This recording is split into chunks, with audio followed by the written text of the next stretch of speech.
এক রাতের আগুনেই পুড়ল ৫ তলা ভবনের এই আবাসিক হোটেলটি। প্রাণ গেল হতভাগ্য বেশ কয়েকজন বাংলাদেশির।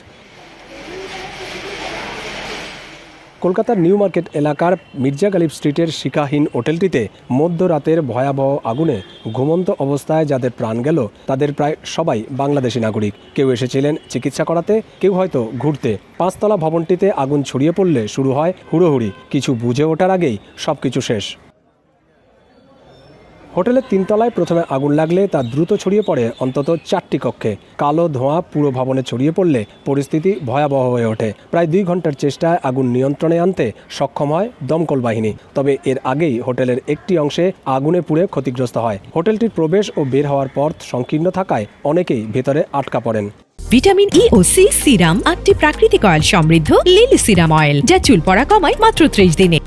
আমরা অনেক আতঙ্কিত, অনেক ধোঁয়া ছিল, তো আমরা আসলে ওইভাবে নিঃশ্বাস নিতে পারতেছিলাম না। তো পরে ফায়ার সার্ভিসের হেল্পে আমরা নিচে নেমে এসেছি। আমরা ওই রাত 3টার দিকে আমি তখন পেয়েছি, তখন ফায়ার দেখলাম যে চিল্লাচিল্লি করছে এইখানে। इतना डेंजर सिचुएशन हो गया था कि मैं सोच नहीं सके, इतना दम डर पैदा हो गया था। গুরুতর দগ্ধদের স্থানীয় একটি হাসপাতালে ভর্তি করা হয়েছে। স্থানীয়দের মতে হতাহতরা সবাই বাংলাদেশি। তারা চিকিৎসার উদ্দেশ্যে কলকাতায় গিয়েছিলেন।